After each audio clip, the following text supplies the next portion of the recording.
Hello, everyone. Today is Thursday, November 12th. As always, I'm your host for Collectibles and Coffee, Edward Nguyen.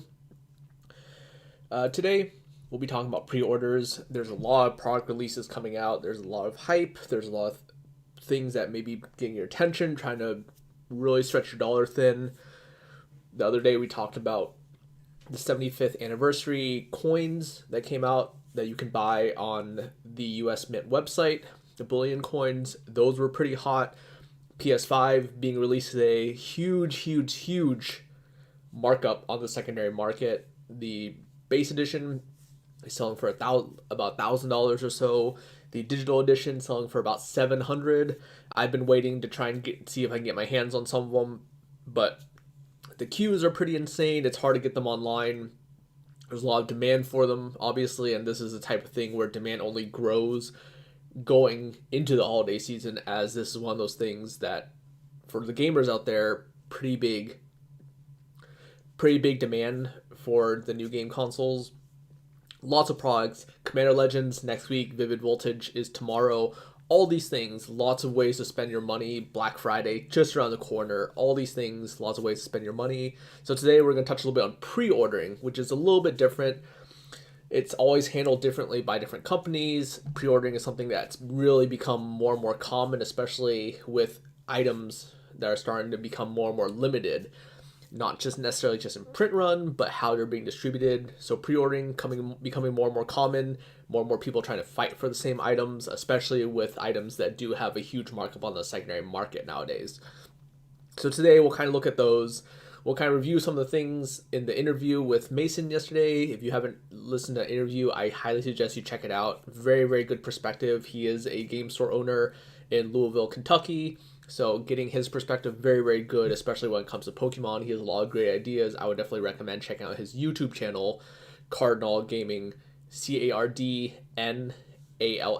Gaming. If you haven't done so already, listen to some of the things that he says. Very good perspective from a game store owner for those of you out there who are curious.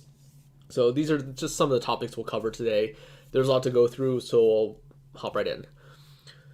From my perspective, from a consumer perspective, I find, not only just as a consumer, as I do pre-order stuff myself, and also I sell, and I have done pre-orders before, I think pre-ordering, when it comes to TCGs, are generally a huge trap.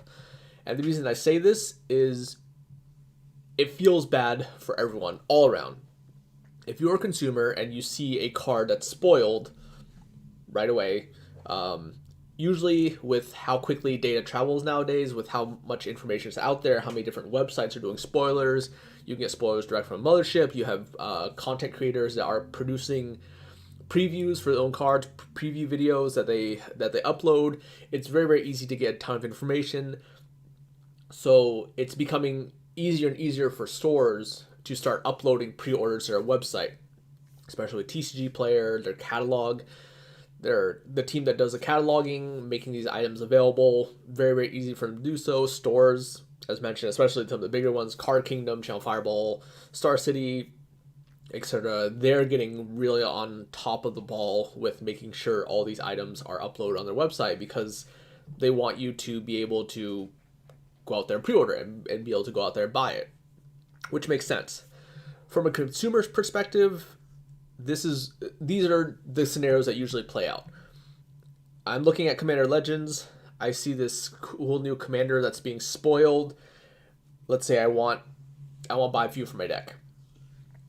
If you start looking at your traditional avenues, give it a day or so, especially on some of the more popular things, we can look at Jewel Lotus in this instance.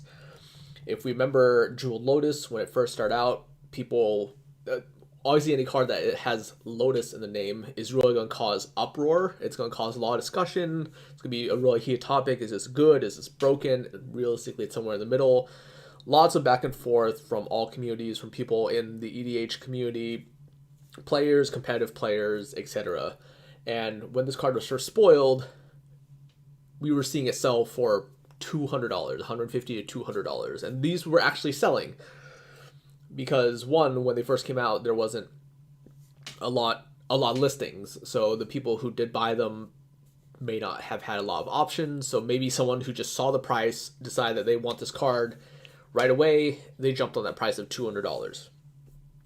The most common scenario with pre-ordering for singles, and this is something that happens to probably more than 99% of the cards, is they'll go down in price.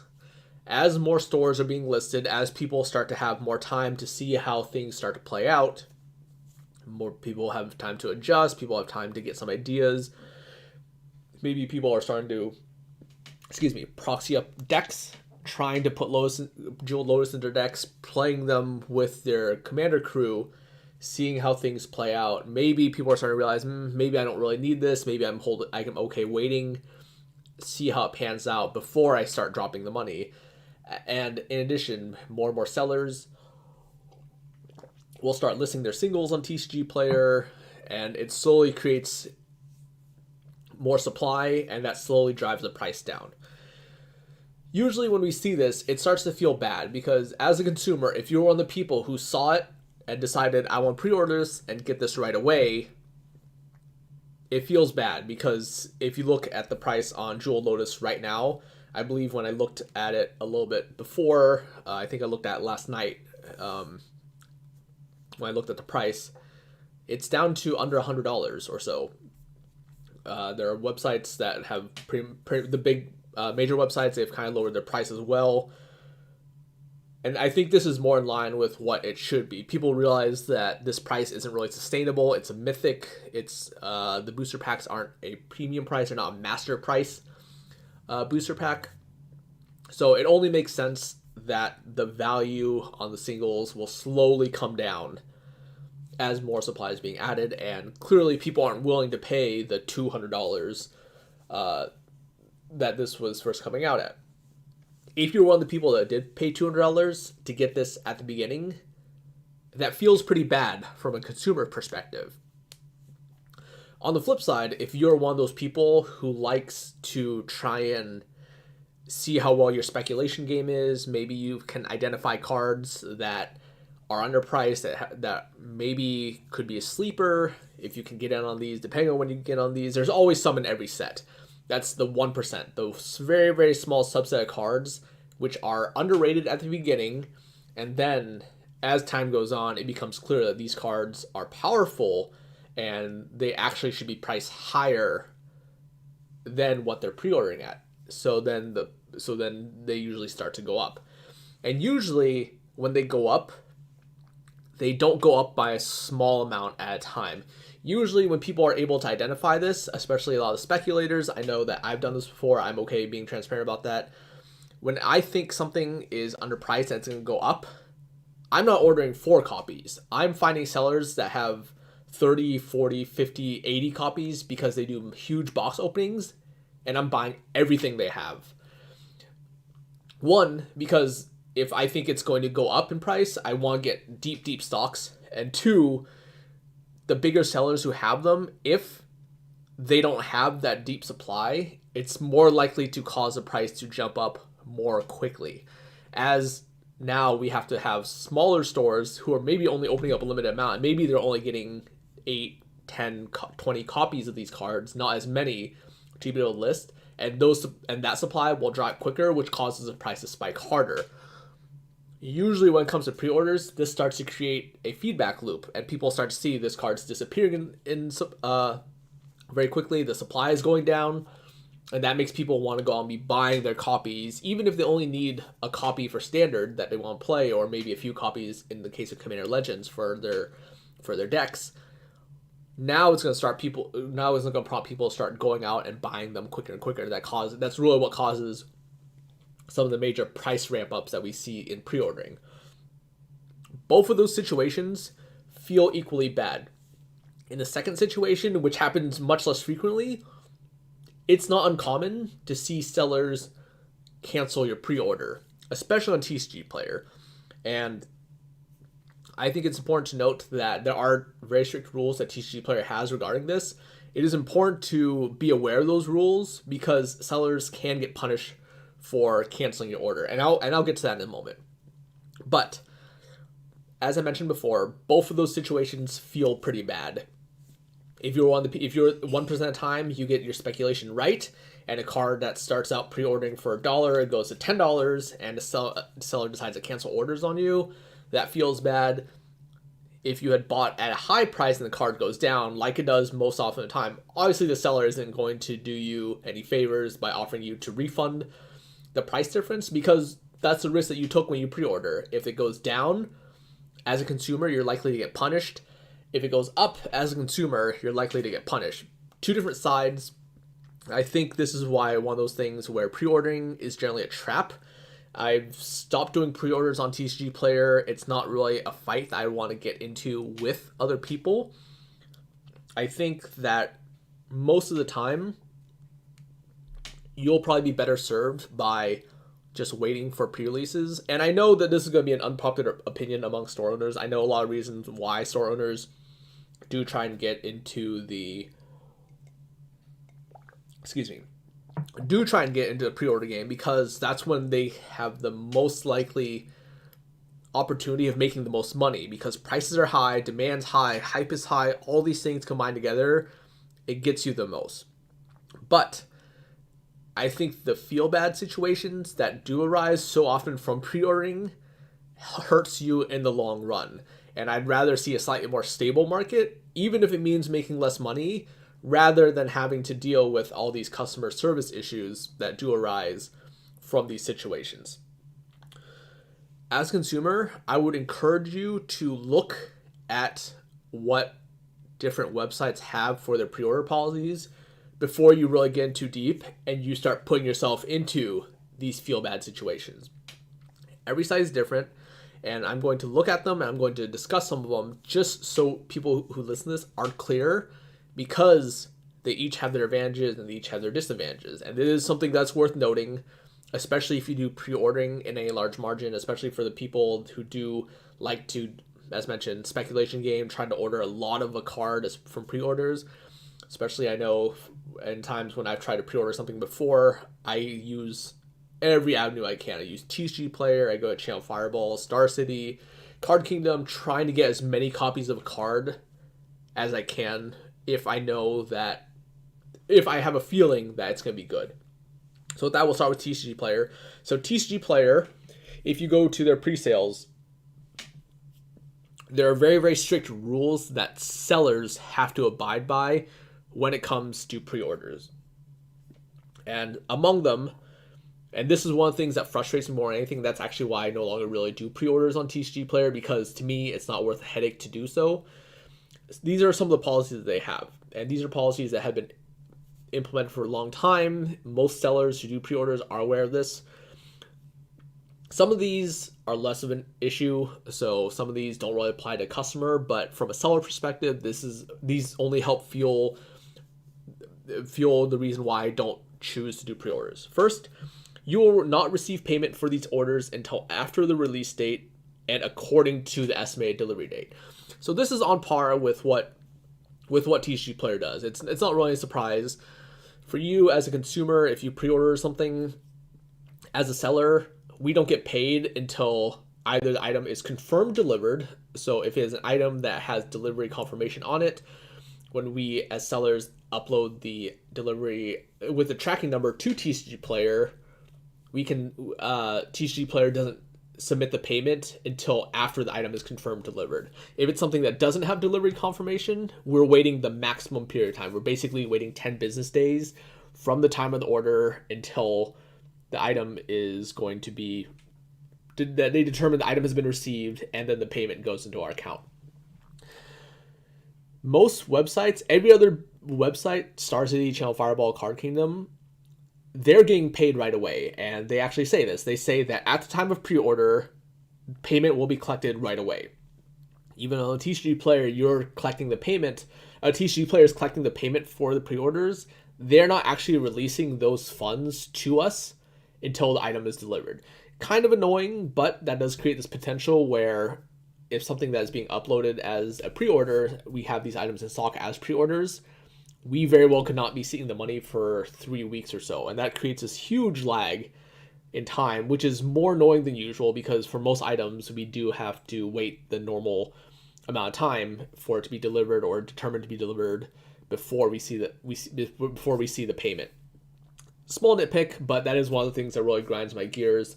The second, I think this is the most important part of this, is you will accept any cancellation request by customer for any reason and without any penalty or restocking fees.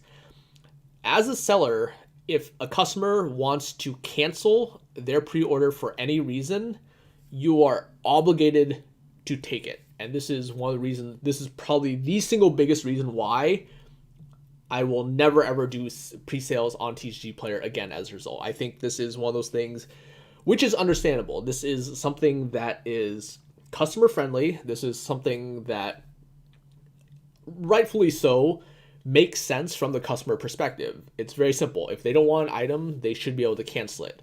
What bothers me about this is this allows for rampant speculation without any costs to the customer. And this allows for a lot of very unscrupulous characters, a lot of people that I absolutely dislike who do this.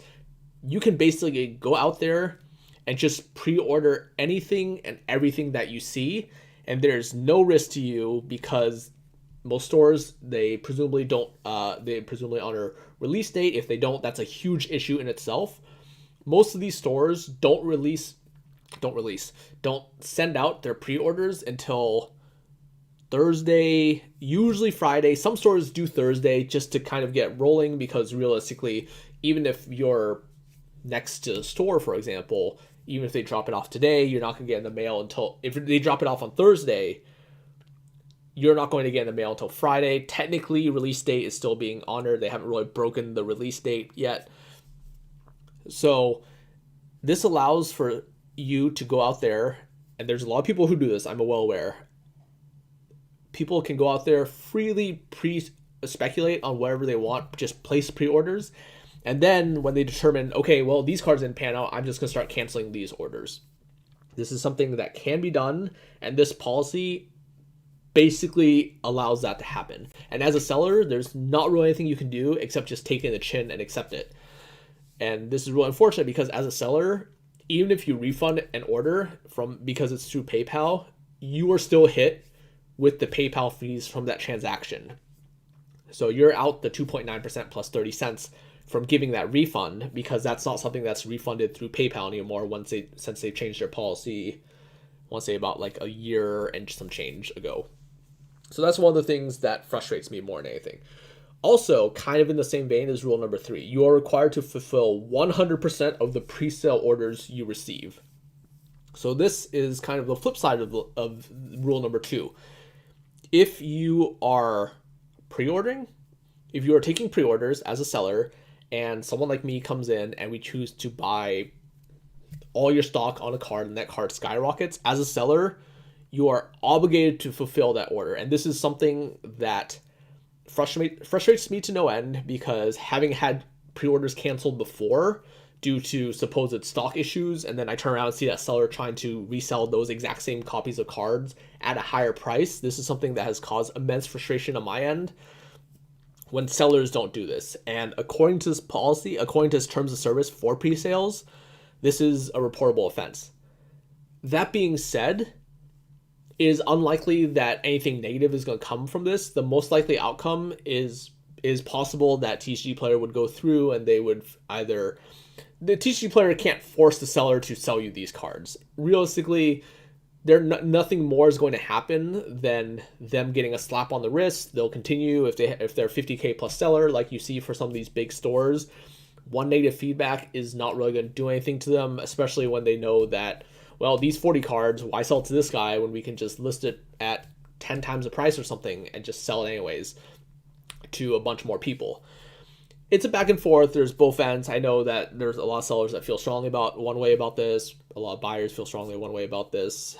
Usually it's just going to be a perpetual butting of heads. There's no good resolution for this, but those two rules are the biggest reasons why, as mentioned, I will never ever do pre-orders on TCG Player. I think that these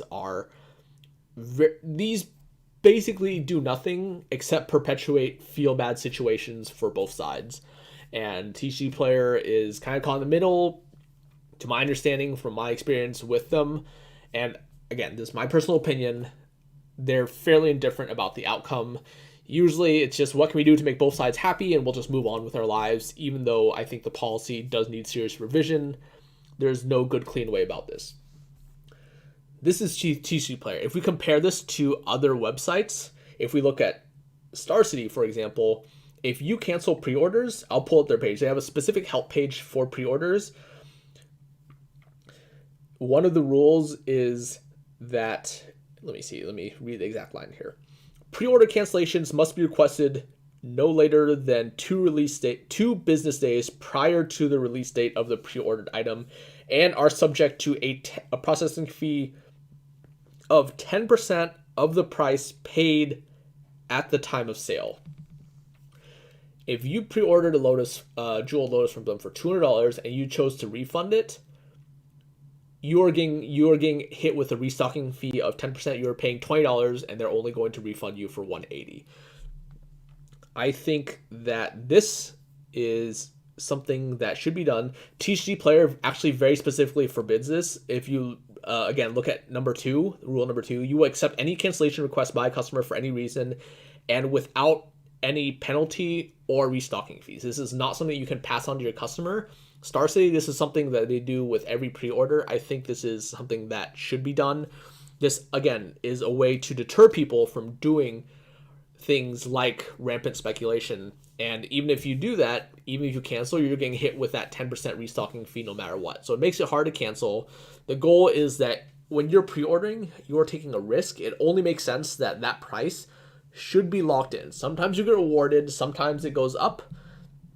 Most of the times it goes down. That's just the reality of the game. If you're looking to play a game, you are really, really playing with fire. And Star City, I think rightfully so, have done well to insulate them against this. If we look at Channel Fireball, if we look at their pre-release policy, they don't actually have a restocking, but under the rules, how do I cancel pre-order? This is their rule.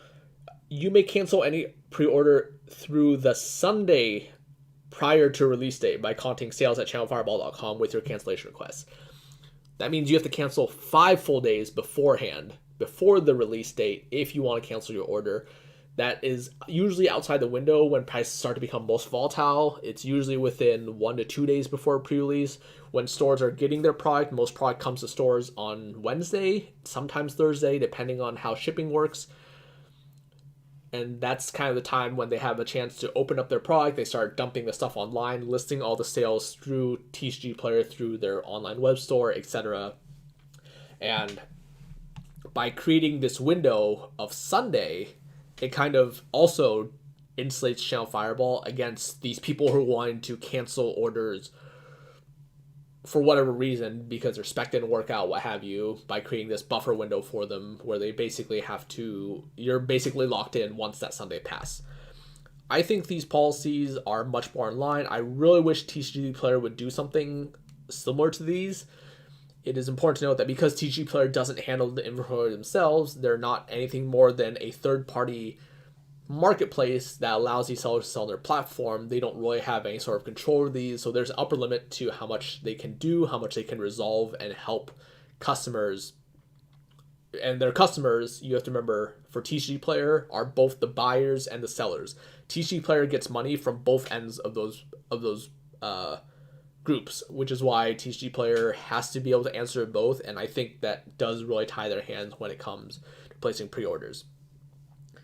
That's generally why I'm not really a fan of pre-ordering. I think some of these rules, if I were to open up pre-orders, and I did do on my website, it would be something much more in line with what Card Kingdom, Channel Fireball, Star City do, where basically you can't just cancel orders for any reason. You're going to be locked in on prices, and if you do, you're going to get hit with a restocking fee, because it's not really fair that inventory has to be held in limbo while people are freely speculating without any risk themselves. If you're going to speculate, there should be a risk that comes with it, and that is something that is on the customer rather than on the seller. So that's something important to note. Shifting aside directly from the policies of pre-ordering, one of the things that we had talked about with Mason yesterday, since Vivid Voltage is being released tomorrow, today's Thursday, the release date tomorrow, Friday 13th. Vivid Voltage, very, very, very short supply. A lot of distributors have not been able to get a ton of product out to their stores, and this is further compounded by the fact that this set, it does seem to be very popular. If you go back and listen to the interview with Mason yesterday, he's completely sold out Vivid Voltage. The ETBs, Elite Trainer boxes, sold out. Booster boxes, sold out. And these boxes are actually being sold roughly at MSRP prices, $140 to $150. I looked on TCG Player about an hour ago before I did the video, as I was trying to write up the outline. And I don't see a lot of sellers on there. There's basically, I think, about 10, 15-ish sellers listings. And basically all those sellers are selling product at roughly MSRP prices, 143, at 143, 145 or so, kind of in line with what Mason said his prices were. And that really goes to show that there's a lot of demand out there. There's a lot of people who are going out and buying this product, and this is further compounded, as mentioned. Distributors don't have a lot. It's really creating this really short supply for a product that is very, very high in demand. That being said, we've also seen some of our product from this past year. In the video with Mason yesterday, he said a lot of product just from this past year alone really starting to dry up. Distributors are running out. It's not, some of this product not necessarily in print anymore, so we're kind of on the last batch, as it were. So what you see is what stores have out there. And as some of this stuff dries up, we know how well the Pokemon sealed market has done. A lot of people do like to hold on to boxes, do like to hold on to cases, stash them away for a rainy day, and see how it slowly appreciates over the years. And we know that sealed product in Pokemon has some of the best returns of anything out there. It's something that has consistently done well. People like the sealed boxes. The boxes do have unique art. Elite Trainer boxes also have done very well, appreciating over the years. These are all things that do very well in favor of Pokemon. And now with a shortage, I think we might see really good returns of some of these products to come.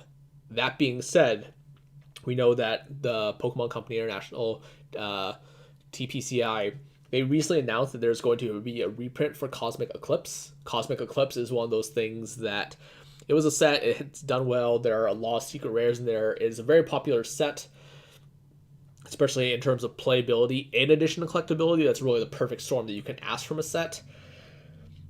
It's being reprinted. And I think the Pokemon Company International, they've really started to take notice that when there is a lot of demand on some sets and the supply dries up, sometimes faster than what we expect, it will create kind of this huge surge in demand. The prices go up, and usually that's their opportunity for them to reprint this. Cosmic Eclipse, this isn't the first time they've done this. Hidden Fates was a product that they've reprinted. We know that there's another wave of Hidden Fates coming. So those will be restocked, but if the demand stays high, we may see another wave in the future. Who knows? Ultra Prism, this was also something where they went back and reprinted because there was a relatively short print run. There's only one print run on Ultra Prism, so they ended up having to go back and reprint the set to make it more accessible again. So I would throw caution to the wind for anyone who thinks that going out there and just speculating on boxes and just buying boxes of Pokemon Steel product is risk-free. It's not. You're always going to face this danger. Pokemon could very well go back and start reprinting sets from years ago at this point. It's unlikely. However unlikely it is, they do fully have the rights. WotC era stuff, a little bit different because that was printed by Wizards of the Coast, different company. Nintendo doesn't have the rights to go back and print those, so it's unlikely we'll see a reprint of base set. Evolutions is probably the closest we're going to get. That's probably going to be the closest analog that we'll see. But sets nowadays, free game. It wouldn't surprise me if they see in a year, even if Vivid Voltage is short right now and it's printed less because of the COVID pandemic. I'd kind of discuss, I had my conspiracy theory, as it were, that products this year are intentionally printed less due to the uncertainty that some of these companies have going in. They may not fully be aware that the pandemic how it may have affected them. They may have intentionally cut back on their printings. we do have to think that a product like Vivid Voltage probably would have been printed 6+ months ago at this point in order for them to keep up with the demand, in order for them to be able to print enough cards, package enough cards, and get them sent out to their distributors. Vivid Voltage would have been outprint. They probably did not foresee back in May that this kind of demand for Pokemon would exist, and it has really surged forward and is creating kind of what they thought would be a normal demand, and now the demand has skyrocketed, but supplies remain constant. In a year's time, they may look back and think, well, Vivid Voltage has gone very popular. If we print more, we know it'll sell. There's no reason for us to not reprint it. So that's Pokemon, that's Vivid Voltage. Cosmic Eclipse is being reprinted. If you look at boxes right now, boxes are in the 200, 250 range on TCG Player. As mentioned, the set is pretty popular. Playability, there's definitely cards that are critical to the meta from that set, so that set will do well on that front, and it has a lot of secret rares. I want to say it has 40 some odd secret rares. The secret rares are usually kind of big fillers. Those are the cards that do well with collectors, and there's a lot of reason for people to go out and continue to buy them. So that's kind of talk on Pokemon. One last thing, Commander Legends. Commander Legends, it does also seem to be short printed.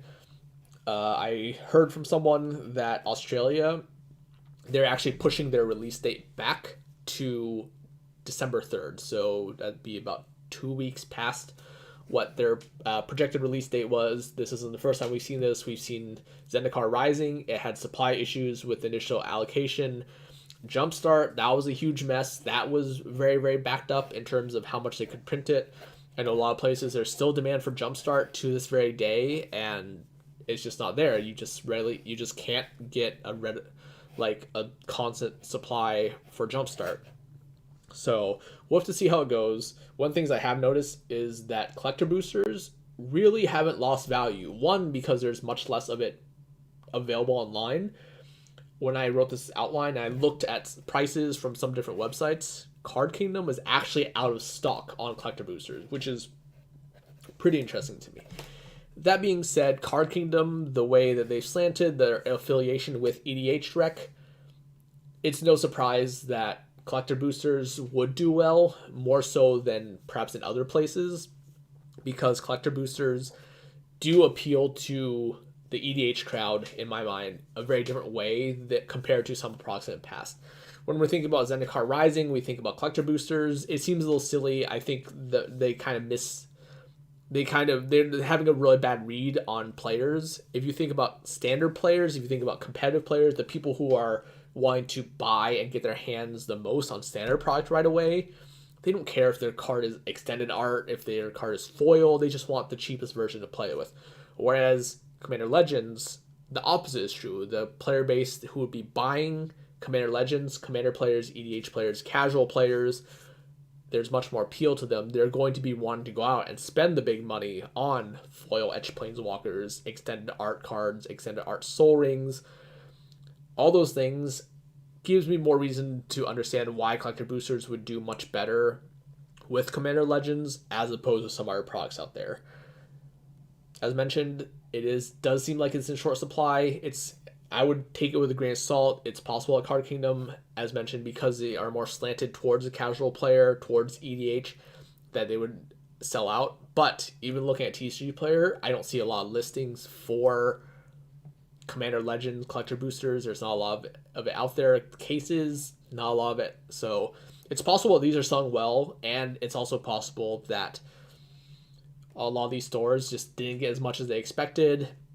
I've heard from some stores that at the distribution level, they're being shorted. They're getting a very small fraction of what they had initially ordered, just to try and make sure so distributors are able to get some amount of product to every single person, as opposed to a few big players really getting the majority of their product. So that remains to be seen. We'll probably visit again in a week. It wouldn't surprise me if maybe next Tuesday or Wednesday or something we get a notice from Wizards of the Coast, hey, product may need to be pushed back, or there's going to be another wave because of how short printed this product was. Just things to consider. It very, very possible that if we tie this back to pre-ordering, there's probably a very brief window here where singles could do well, singles could maintain their price a little bit better if product isn't as readily available. until we see more of it come, especially now that we're so close to the holidays, it's hard to know what distribution looks like between now and maybe as we get closer to Christmas, especially if there's going to be a continued demand. That being said, it's important to note, if we look at history here, we don't need to go back very far, we just look back to Zendikar Rising 2 months ago. We know that right before release, they had mentioned to us, Wizards of the Coast had come out and said that there is going to be a shortage on Zendikar Rising for the initial release, for the Friday release date, and that there would be a second wave coming out in 2 weeks following the release date, and that would basically guarantee that enough would be out there. We know a lot of stores had to react to this. Card Kingdom, they made a public announcement about it, saying that they would honor pre-orders, but if people didn't want to wait and they potentially didn't have enough to cover all sales, they would go back and refund people, yada yada. But we know how Zendikar Rising went. The supply kind of hit the market 2 weeks later, and we see where the market is on singles now. Singles have gone down quite a bit. I think part of that is attributed to how rough Standard has been, how rough in-store play has been. All these things probably made it a little bit worse. I think with a Standard year, Zendikar Rising would have done much better. But with all these factors together, it is something to consider.